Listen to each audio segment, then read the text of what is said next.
nous endossons complètement la définition des paysages d'intérêt métropolitain.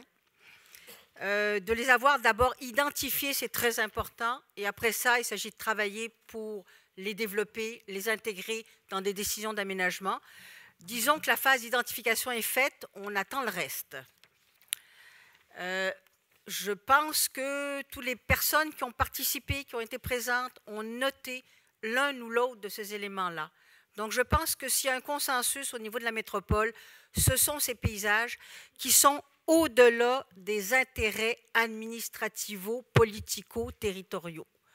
On est dans des enjeux qui sont d'une métropole. Je pense qu'avec le PMOD, on a peut-être une chance de penser une métropole.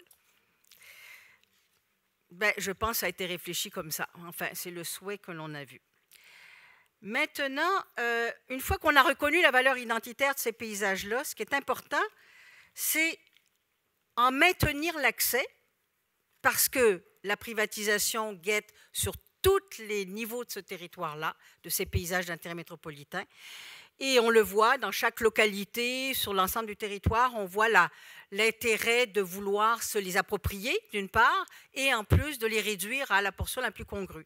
Maintenant aussi, si on veut les maintenir, si on veut les développer, il va falloir un soutien technique et financier. Et ça, c'est toujours le nerf de la guerre et on s'attend à ce qu'ils suivent.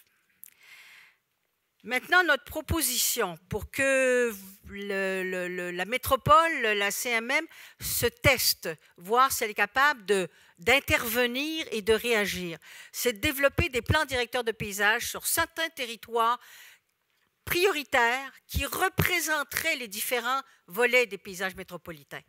On sait qu'il y en a des territoires, c'est facile à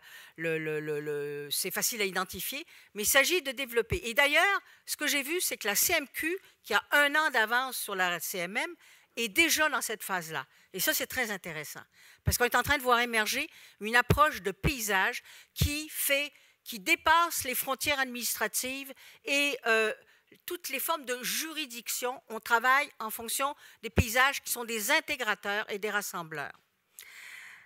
Également, on observe dans ce sens-là, c'est-à-dire qu'il y a une tendance. Actuellement, on a le projet de loi 82 sur le patrimoine culturel et on a la LAU qui est en train de développer un début de prise en compte du paysage pour les MRC.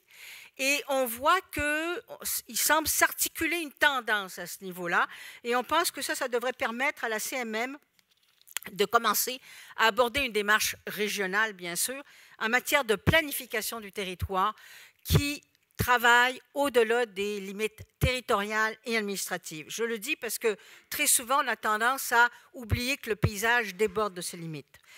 Maintenant, au plan de d'avoir une perspective intégrée du milieu naturel bâti et des paysages à des fins écotouristiques, oui, à des fins écotouristiques, mais grande mise en garde. Le récréotourisme, dans toute société qui se respecte, c'est un produit dérivé de la vie collective. Quand on aménage bien un territoire pour la communauté qui y vit, en général, c'est aussi intéressant pour les touristes, mais on ne fait pas un territoire et on n'aménage pas un pays pour des touristes, à moins de se consacrer comme étant un pays touristique, strictement.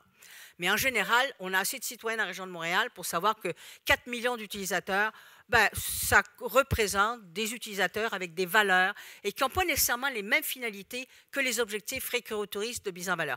On parle dans un cas de commerce et dans l'autre cas, on parle de qualité de vie dans un milieu de vie. Et ça, c'est majeur à mon avis. Et on a toujours tendance à, je ne sais pas si c'est parce que le tourisme est notre fantasme absolu, mais on a tendance à oublier que d'abord on réside, après ça on a du tourisme. Et il y a beaucoup de pays qui sont en train de vivre ce petit paradoxe-là, d'avoir été développé trop dans un sens et pas assez dans l'autre.